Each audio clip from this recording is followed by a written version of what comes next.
कहानी सीतापुर नाम के एक छोटे से गांव की है, जहां इन दिनों बरसात का मौसम शुरू हो चुका था और बिजली के कड़कड़ाहट के साथ बहुत जोरदार बरसात हो रही थी। इसी गांव में राजू नाम का एक व्यक्ति अपनी पत्नी मीरा के साथ रहता था। राजू एक गरीब मजदूर था, जो कभी किसी के खेत में काम करता तो कभी किसी के लिए मजदूरी करके अपने घर का पालन पोषण करता था। उसके पास तो गांव में खुद का मकान भी नहीं था।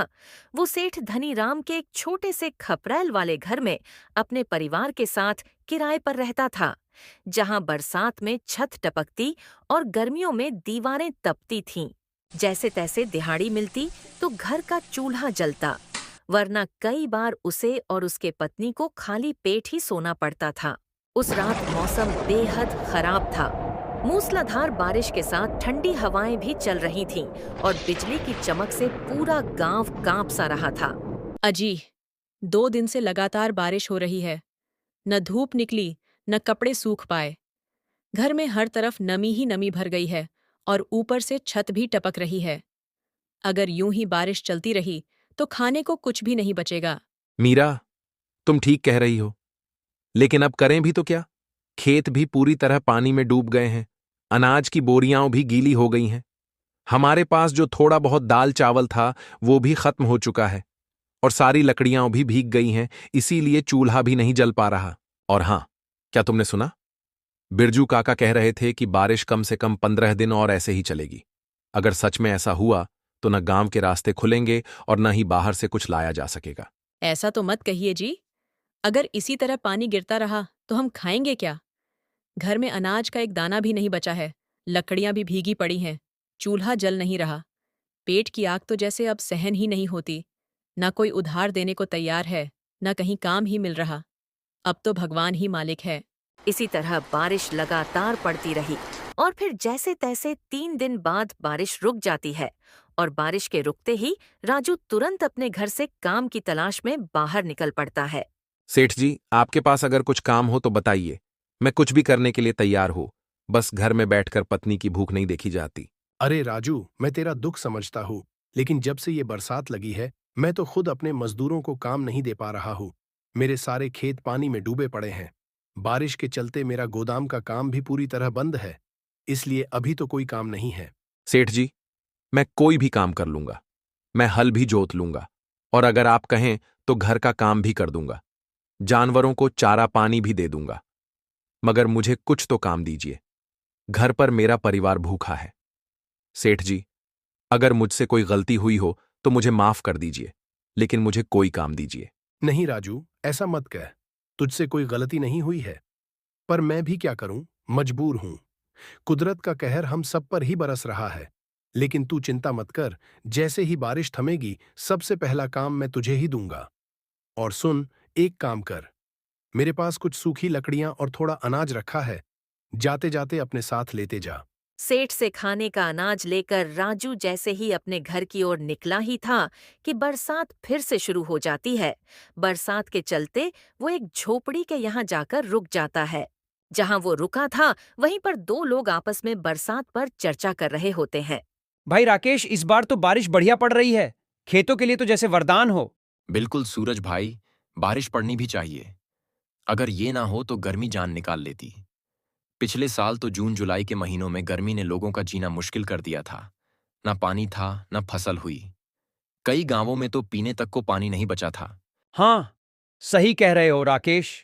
इस बार तो मौसम भी सही वक्त पर पलट गया है। ऐसे ही 10 दिन तक लगातार पानी बरस जाए तो चावल की फसल भी अच्छे से हो जाए। हाँ भाई, कम से कम 10 दिन तो ऐसे ही बरसे, वरना कहीं अचानक धूप निकल गई तो सारी मिट्टी फट जाएगी। मैंने कल ही मौसम की खबर देखी थी, जहां बता रहे थे कि कम से कम 10-15 दिन के लिए बारिश तो भर भर के होने वाली है। इसका मतलब अभी तो हमारे सोच से कुछ ज्यादा बरसात होने वाली है। हाँ भाई, मौसम विभाग ने साफ कहा है कि अगले 10-15 दिन दबा के बारिश होने वाली है। उन्होंने तो सलाह भी दी है, लोग जरूरी राशन वगैरह पहले ही घर पर रख लें। फिर चिंता किस बात की? मैं तो आज ही पूरे महीने का घर का राशन भर लूंगा। फिर आराम से बरसात के मजे लेंगे, गर्मा गर्म खिचड़ी पकौड़ी और ऊपर से गर्म चाय। बगल में खड़ा राजू ये सब बात सुनकर उनसे कहता है। अगर बारिश ऐसे ही पड़ती रही तब तो हमारा जीना दुश्वार हो जाएगा। हमारे घर पर तो इतने दिनों का अनाज भी नहीं है और आप लोग 10 दिन की बारिश बता रहे हो। तो खड़े क्या हो राजू भाई, जाओ और जाकर अपने घर का राशन भरा लो। राजू चुपचाप किनारे खड़ा होकर उनकी बातें सुनता है।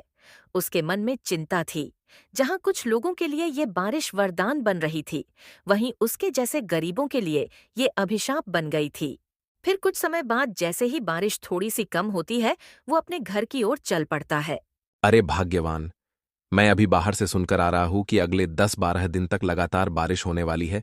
मेरी तो कुछ समझ नहीं आ रहा है कि मैं क्या करूं, कहां से घर का राशन भराऊं। क्या कह रहे हो जी? 10-12 दिन?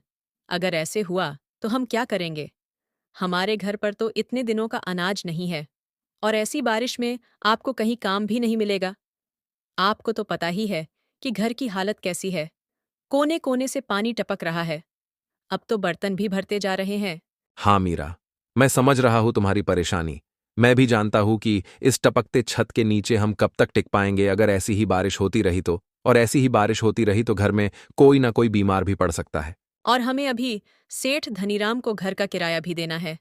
पहले ही 3 महीनों का किराया देना बाकी है। अगर ऐसे ही हालात रहे तो हम कहाँ से किराया भरेंगे? वो तो इस बार पक्की नहीं सुनेंगे हमारी बात। पिछली बार तो किसी तरह मना लिया था। यही बात तो मुझे भी खाए जा रही है। एक तरफ ये बारिश है जो रुकने का नाम नहीं ले रही है, और दूसरी तरफ जेब में फूटी कौड़ी नहीं है। मीरा, मुझे कुछ नहीं समझ रहा है, मैं क्या करूं। आप परेशान मत होइए। मैं जानती हूँ कि आप बहुत कोशिश कर रहे हो, पर अब हम दोनों को मिलकर कुछ करना होगा, तभी कोई रास्ता निकल पाएगा। अभी वो दोनों आपस में बात कर ही रहे थे कि तभी बारिश और जोर जोर से होने लगी। और इस बार तो बारिश के साथ साथ बिजली भी गिर रही थी। बारिश की बूंदें इतनी तेजी से गिर रही होती हैं जैसे बादल फट पड़े हो। बारिश के बूंदों के साथ गांव का पूरा वातावरण शीतल और ठंडक से भर जाता है। अब तो देखो जी, बारिश और तेज हो गई है, और ये छत तो अब लग रहा है जवाब दे देगी। और एक तरफ से ये बारिश परेशान कर रही है, दूसरी तरफ घर में खाने को अनाज नहीं है। हमें जल्द से जल्द कुछ ना कुछ तो करना ही होगा। हाँ मीरा, अब तो मुझे और डर लग रहा है।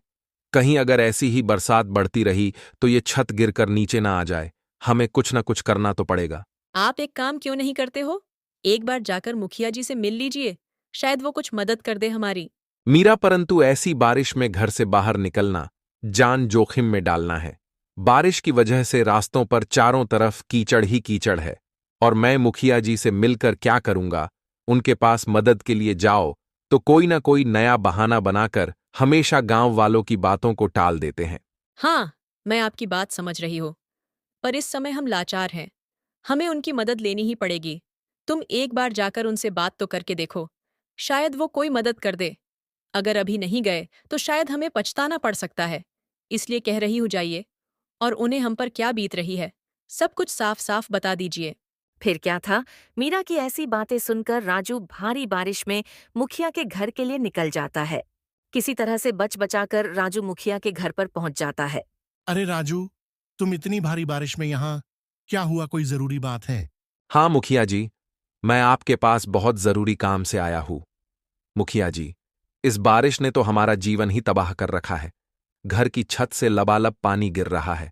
घर की ऐसी हालत हो रखी है जैसे पूरा घर नदी हो। घर में खाने को अनाज नहीं है।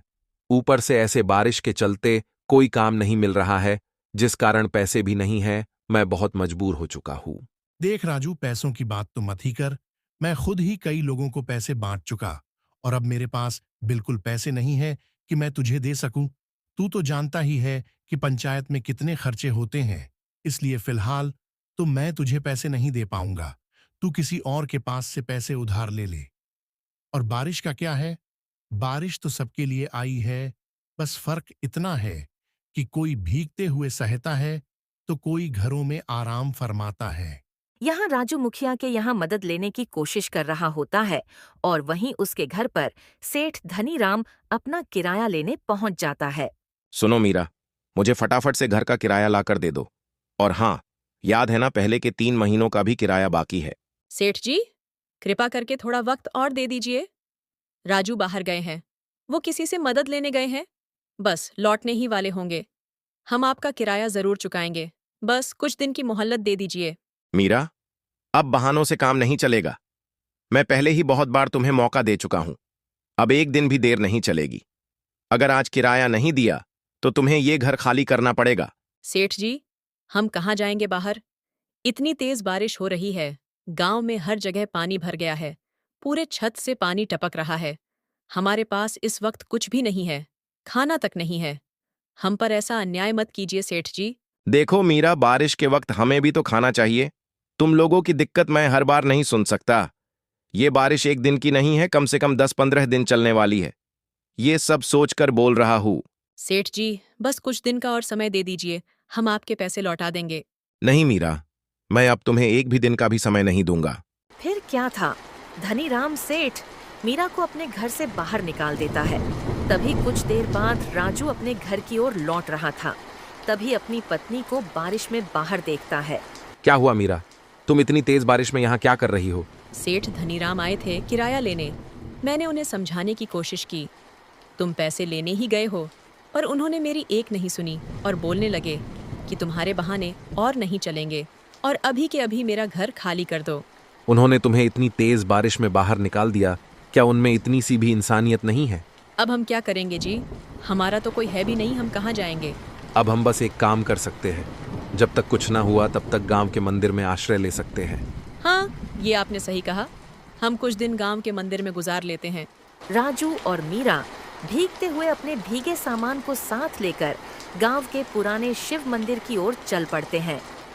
रास्ते में तेज बारिश और ठंडी हवा से शरीर कांप रहा था, लेकिन मजबूरी ने उन्हें हिम्मत दी थी।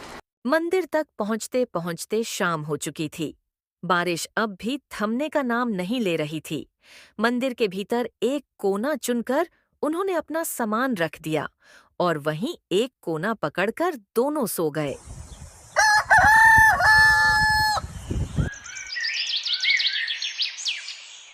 सुबह होते ही गांव के सेठ वहां आ गए, जिनके पास कुछ दिन पहले वो काम मांगने गया था। उन्होंने मंदिर में राजू और उसकी पत्नी को देखकर पूछा। अरे राजू, तुम यहाँ मंदिर में क्यों रुके हुए हो? सब ठीक तो है? सेठ जी की आवाज सुनकर राजू उठकर खड़ा हो जाता है। सेठ जी, सब कुछ बिखर गया है, घर से निकाल दिए गए, खाने को कुछ नहीं, कोई काम नहीं, मजबूरी में मंदिर में आकर शरण ली है। मुझे अफसोस है राजू, मैंने सोचा नहीं था कि हालात इतने बिगड़ जाएंगे।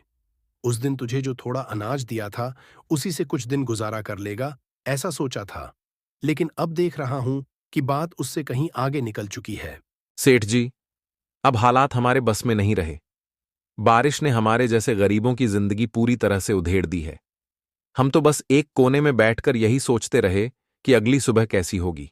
चल उठ, अपना सामान उठा और चल मेरे साथ मेरे घर के पास। मेरा एक छोटा सा घर है, तू आज से वही रहेगा। राजू को एक पल के लिए विश्वास ही नहीं हुआ कि सेठ जी ने उसके लिए अपने घर के पास एक छोटा सा घर देने की बात कही। उसकी आंखों में आंसू आ गए। इतने अपमान और संघर्ष के बाद किसी ने उसका दर्द समझा था। सेठ जी, मैं आपका यह उपकार कभी नहीं भूलूंगा। आपने आज मेरी डूबती जिंदगी को एक नई दिशा दी है। नहीं राजू, ये कोई उपकार नहीं है। तुमने हमेशा मेहनत से काम किया है। तुम्हारे जैसे ईमानदार लोग ही इस गांव की असली ताकत हैं। वो घर पुराना जरूर है, लेकिन छत मजबूत है। तुम्हारे परिवार को अब भीगने की जरूरत नहीं। राजू और मीरा ने मंदिर से अपना भीगा हुआ सामान समेटा और सेठ जी के साथ चल पड़े। सेठ जी उन्हें सबसे पहले अपने घर में ले गए और उन्हें कुछ देर वहीं रुकने कहा, ताकि दूसरे घर में थोड़ी साफ सफाई करवा सके। कुछ देर बाद जब राजू और मीरा उस घर में पहुंचे तो उन्होंने देखा घर पुराना था मगर मजबूत था। उस घर में कहीं से भी पानी की बूंद नहीं गिर रही थी। उस घर को देखकर मीरा बोली, लगता है जैसे हम एक बुरे सपने से जागे हैं। भगवान सेठ जी को सदा खुश रखे। देखते देखते कुछ दिन और बीत गए। बारिश अब धीरे धीरे कम होने लगी थी। गांव में फिर से हलचल लौटने लगी थी। खेतों में पानी उतर चुका था और लोग अपने अपने कामों में लगने लगे थे। राजू और मीरा अब उस नए घर में सुकून से रह रहे थे। एक सुबह मीरा चूल्हे पर चाय चढ़ाते हुए राजू से बोली, सुनिए जी, एक बात कहूँ? हाँ भाग्यवान, कहो ना। अब जब हमारे सिर के ऊपर मजबूत छत है और थोड़ी राहत मिल गई है, तो क्यों ना हम कुछ छोटा मोटा काम शुरू करें? काम? कैसा काम? सोचा है, गांव के मुख्य चौक पर एक छोटी सी चाय की टपरी खोल लेते हैं। बारिश के बाद हर कोई गर्मा गर्म चाय के लिए तरस रहा है और गांव में कोई अच्छी चाय की जगह है भी नहीं। हाँ, बात तो तुम्हारी ठीक है, लेकिन इसके लिए कुछ पैसे चाहिए होंगे। हमारे पास तो कुछ भी नहीं बचा। सेठ जी से कहिए ना, उन्होंने हमारी इतनी मदद की है, एक बार उनसे थोड़े पैसे उधार मांगिए। आप कह दीजिए कि जैसे ही दुकान चलने लगेगी धीरे धीरे चुका देंगे, वो जरूर मानेंगे। ठीक कह रही हो मीरा, एक बार कोशिश करने में क्या जाता है। अगर चाय की दुकान चल निकली तो हमें किसी के सामने हाथ नहीं फैलाना पड़ेगा। उसी दिन राजू दोपहर में सेठ जी के पास पहुंचा। संकोच के साथ उसने अपनी बात रखी। सेठ जी, एक बात कहनी थी। आपसे जो मदद मिली उसके लिए मैं हमेशा आपका आभारी रहूंगा। अब मैं कुछ काम शुरू करना चाहता हूं, एक छोटी सी चाय की टपरी। अगर आप थोड़े पैसे उधार दे दें तो मैं धीरे धीरे चुका दूंगा। राजू, यही तो मुझे सुनना था। मैं जानता था कि तुम किसी पर हमेशा निर्भर नहीं रहोगे। चाय की दुकान बहुत अच्छा विचार है।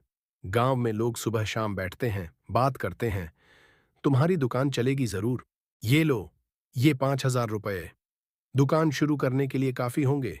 और चिंता मत करना, उधार की बात नहीं, इसे निवेश मानो। और जब दुकान चल निकले तब जैसे मन करे लौटा देना। सेठ जी, आपने तो आज फिर मुझे नया जीवन दे दिया। अगले ही दिन राजू ने गांव के चौक पर एक छोटी सी जगह देखी और वहां लकड़ी की एक साफ सुथरी चाय की टपरी लगाई। मीरा ने घर पर ही अदरक की चाय और गर्म पकौड़े बनाने शुरू कर दिए। दुकान का नाम उन्होंने रखा पहली बारिश की चाय। नाम सुनते ही गांव के लोग खींचे चले आए।